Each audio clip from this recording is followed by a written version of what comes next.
Bagaimana cara mengondisikan hati kita sadar supaya saat muncul ujian itu kita merasakan kesadaran bahwa oh, ini jalan sukses saya. Allah kirimkan buat saya, bukan buat yang lain. La yukallifullahu nafsan illa usaha. Kalau kita lihat-lihat, masalah tiap orang kan beda-beda ya. Tapi intinya sama kan masalah? Intinya kepikiran juga kan? Ya kan? Ya, kalau masalah kan nomor 4 ya. Ya kan? Kan berpikir itu ada 4. Ada berpikir, sedikit berpikir, tidak berpikir, pikiranun. Gimana? Masalah itu kan pikiranun kan? Yang dipikirkan kan? Ya, semuanya sama, intinya berpikir. Di perusahaan yang besar, yang kecil berpikir. Ya. Yang sedang ujian berpikir. Kadang-kadang sama-sama pusing, pusingnya sama, tapi bentuk ujiannya beda-beda. Yang paling menarik itu ujiannya beda sesuai kadar kita. Gak mungkin level direktur diuji dengan level pegawai bawah misalnya, itu mustahil. Tapi sama-sama pusing juga. Ya, pegawai belum gajian pusing, direktur proyek belum lancar pusing. Pusingnya kan sama kan, tapi wujud ujiannya beda karena sesuai dengan maslahat kita. Itulah la yukallifullahu nafsan illa. Nah, cara mengatasinya bagaimana? Supaya saat diterima itu ada ketentraman dalam jiwa. Dan ketentraman itu melahirkan kesadaran, oh ini kan yang saya minta. Gak mungkin ujian ini tiba-tiba muncul di hadapan saya kalau saya gak pernah berdoa. Coba siapa yang pengen kaya pernah berdoa minta sukses? Terus Allah kasih jalannya, nih lewatin dulu ini. Yang paling aneh kan begini, minta begitu dikabul marah. Kenapa harus saya ya Allah? Kan mana tadi doa gitu. Kan kamu yang minta tadi, kenapa ketika dikasih bilang kenapa harus saya ya Allah? Ini kan aneh sebetulnya. Ya? Jelas ya? Nah, supaya menghadirkan suasana itu, solusinya apa? Itulah hadiah Isra Mi'raj. Makanya perjalanan Nabi sebelum Isra Mi'raj itu melalui persoalan-persoalan dulu. Supaya sadar hidup itu nggak ada yang lurus terus. Tidak ada yang nyaman terus. Ya, Nabi itu sebelum Isra Mi'raj itu apa peristiwanya? Diganggu di Mekah. Lalu berharap di Taif itu ada pelindung. Karena Taif itu, maaf, secara landscape itu apa ya? Gambaran kotanya itu lebih maju, ekonominya lebih maju, supaya diharapkan orangnya lebih berpendidikan. Jadi begitu datang ke situ disambutnya baik. Ternyata alih-alih baik, nyampe ke Taif, kalau di Mekah dilempar dengan kata-kata, dituduh, dicaci, dimaki. Ke Taif dilempar dengan batu. Nabi terluka, anak angkat beliau terluka juga Zaid. Istirahat, datang malaikat 2 turun. Ya Muhammad ya Rasulullah, kama qala, ya Rasulullah, mud yadaika ilas sama, angkat tanganmu minta kepada Allah supaya kami ini diperkenankan mengangkat 2 bukit untuk menghimpit orang-orang yang telah melukaimu ini. Apa jawab Nabi? Perhatikan kalimatnya. La fa innahum qaumun la ya'lamun. Mohon jangan lakukan, karena mereka melakukan itu kepadaku karena belum tahu saja tentang aku. Bukan karena benci. Karena belum tahu. Kalau orang belum tahu dia apakan? Diberitahu, bukan dimarahi. Bukan dicaci. Jadi boleh jadi ada yang mencela itu karena belum tahu. Nah, kalau kita tidak merasa harus dicela, ya, dan tidak merasa celaan itu ada pada diri kita, kenapa mesti marah? Jelas ya? Maka apa yang terjadi? Perhatikan doanya. Aw kama qala ilahi ila man takiluni a ila qaribin yu'dhini am ila ba'idin yu'limuni fa ana radin ma lam taghdab alayya wala haula wala quwwata illa billah. Ya Allah, setelah aku bertugas di sini dan dilempari oleh orang-orang di sini, kemana lagi engkau akan perjalankan aku setelah ini? Apakah tempatnya masih dekat dan aku akan dilempari lagi? Ataukah tempatnya jauh dari sini dan aku akan disakiti lagi? Aku ridha dengan itu ya Allah, selama itu perintahmu sepanjang engkau tidak marah kepadaku. Itu poinnya. Tolong garis bawah ini. Sepanjang engkau tidak marah kepadaku. Apapun yang kau perintahkan, aku kerjakan. Apakah tempatnya masih dekat atau jauh dan aku akan disakiti lagi? Dari situlah turun undangan Isra dan Mi'raj. Ternyata bukan cuma di bumi, diperjalankan langsung sampai dengan ke langit. Subhanalladzi asra bi'abdihi lailam minal masjidil haram ilal masjidil aqsa alladzi barakna haulah linuriyahu min ayatina innahu huwas samiul basir. Turunlah peristiwa Isra Mi'raj. Undangan itu turun. Asalnya dari situ.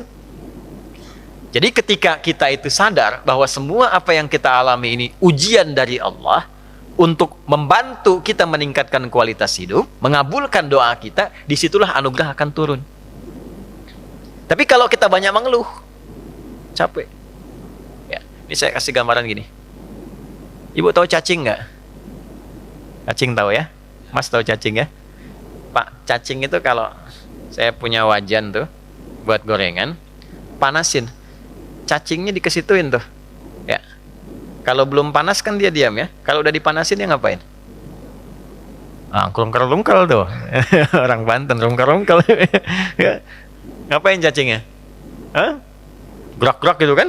Gede. Kenapa? Kenapa? Panas. Bukan. Bukan karena kepanasan, karena cacing tidak bisa mengeluh. Aduh, panas. Aduh. Enggak. Dia bergerak mencari solusi. Ya. Ya kan? Pernah nggak dengar cacing? Aduh, nggak pernah kan? Kenapa harus saya? Kenapa? Nggak pernah begitu. Kejamnya, nggak pernah. Ya. Yang dicari solusi. Nah, cacing dihisap tidak? Tidak. Kita dihisap tidak? Cacing tidak dihisap, tapi menjadi umpan untuk makanan kita. Kita yang sering ngumpanin cacing, tapi nggak belajar dari cacing tuh. Kenapa harus selalu ada keluhan? Yo, cicak. Cicak makanannya apa? Nyamuk. Cicak bisa terbang nggak? Nyamuk bisa terbang. Di mana logikanya hewan yang tidak bisa terbang, makanannya terbang? Tuh kalau nyamuknya pintar, dia punya akal. Ya, jadi mainan cicak tuh. Cicak, gitu kan? Ya, tapi lihat kuasa Allah tuh. Orang tua kita cuma ngajarin sedikit, cicak diam-diam datang seekor. Kok datang seekor nyamuk? Bukan cicak mendatangi nyamuk, nyamuknya datang. Siapa yang mendatangkan nyamuk ke cicak itu? Apa pernah cicak mengeluh? Tidak mengeluh. Nah, itu binatang. Nah, yang mau saya katakan, mengembalikan suasana itu, Nabi sudah mengajarkan dari peristiwa Isra Mi'raj. Tidak ada orang bebas dari ujian. Tapi kalau kita menyadari semua datang dari Allah untuk membuat kita lebih berkualitas, satu, dan mengabulkan sesungguhnya apa yang kita mohonkan dalam doa, maka turunlah kemudian kenyamanan. Kalau Nabi karena Nabi Rasul, mu'jizatnya Isra Mi'raj, naik buruk, kita nggak mungkin naik buruk. Odong-odong banyak. Delman banyak, tapi naik buruk mustahil. Ya, karena peristiwanya tidak mungkin berulang, maka hadiahnya diabadikan. Itulah sholat. Itulah sebabnya panggilan sholat itu bersanding dengan hajat. Karena itu sholat disebut dengan hajat, kebutuhan. Wasta'inu bisabri was sholat. Kalau punya masalah, terima dulu dengan sabar dan lakukan sholat. Nah, jadi asalnya sholat itu diperintahkan oleh Allah lewat Rasulullah untuk menyelesaikan semua masalah kehidupan kita. Makanya dulu orang-orang yang punya hajat, punya masalah, itu melakukan sholat. Nabi Zakaria punya masalah, diuji dengan keturunan. Rambutnya sudah memutih, fisiknya sudah letih. Maaf, istrinya divonis monofos dan mandul. Secara medis gak mungkin punya keturunan. Maka apa yang diperintahkan oleh Allah? Diilhamkan sholat.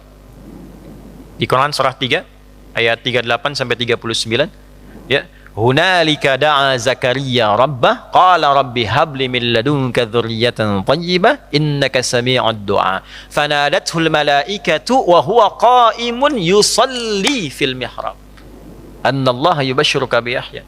Setelah manusia mengatakan enggak mungkin kau punya keturunan, beliau salat. Dalam salatnya beliau memohon, ya Allah, semua memvonis aku tidak akan mungkin punya keturunan. Maka aku menyebut namamu yang memberi tanpa punya batasan. Hab namanya. Dari Wahab. Ya Allah, saya minta darimu saja. Karena orang lain mengatakan nggak mungkin. Saya minta darimu yang tidak punya batasan. Engkau pasti mendengar doa saya. Kalau yang pada maha mendengar juga tidak terkabulkan, kepada siapa lagi saya mesti meminta? Maka langsung turun jawaban. Padahal beliau itu masih berdiri dalam sholatnya. Belum selesai sholatnya. Fanadathul malaikatu, turun malaikat, wa huwa qa'imun yusalli fil mihrab.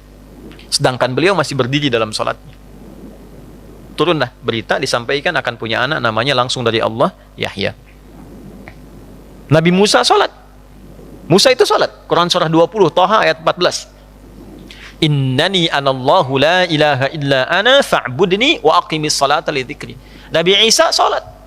Quran surah 19 ayat 31 sampai 33. Wa awsani bis shalah. Allah memerintahkan padaku untuk sholat. Nabi Ismail sholat. Quran surah 19 ayat 55. Wa kana ya'muru ahlahu bis shalah. Bahkan Nabi Ismail itu meminta semua keluarganya jangan tinggal sholat, jangan tinggal sholat. Itulah sebabnya kenapa sholat itu menjadi yang paling pokok dalam hidup dan tidak ada alternatifnya sampai meninggal. Kenapa? Karena Allah menginginkan semua masalah kita selesai, tuntas. Saat sholat kita minta, rukuk, sujud, selesai masalahnya. Zakat itu wajib kalau ada kewajibannya berlaku. Sampai nisabnya, keluar zakatnya. Tapi kalau belum sampai batasnya, nggak ada kewajiban zakat. Puasa itu wajibnya kapan? Ramadan. Kalau tidak Ramadan, tidak wajib, kecuali nazar. Ya. Dan saat Ramadan pun kalau nggak mampu, masih bisa diganti. Kalau tidak qadha, fidyah. Haji wajib nggak? Kapan? Bagi yang mampu. Tapi sholat, semua berlaku, berdiri. Nggak bisa berdiri, nggak mampu, duduk. Wa qu'uda. Nggak bisa duduk, berbaring. Nggak mampu berbaring, isyarat. Nggak mampu isyarat, berkedip. Dengan kedipan selama masih sadar. Nggak mampu berkedip, disolatkan. Kan sudah selesai. Ya. Ya, sampai titik akhir tuh. Ya, sampai titik. Kenapa? Karena Allah tidak menginginkan semua hambanya siapapun punya masalah yang tidak selesai. Duduk punya masalah, selesai. Berbaring punya masalah, selesai. Itu masalahnya. Dan tidak ada orang hidup yang tidak punya masalah. Ini subuh kan baru berapa menit tadi kita lewat tuh? 30 menitan. Ada nggak yang nggak punya masalah sekarang? Nggak ada. Nanti subuh ke zuhur pasti punya masalah lagi. Kalau sholatnya benar, selesai. Itulah asalnya.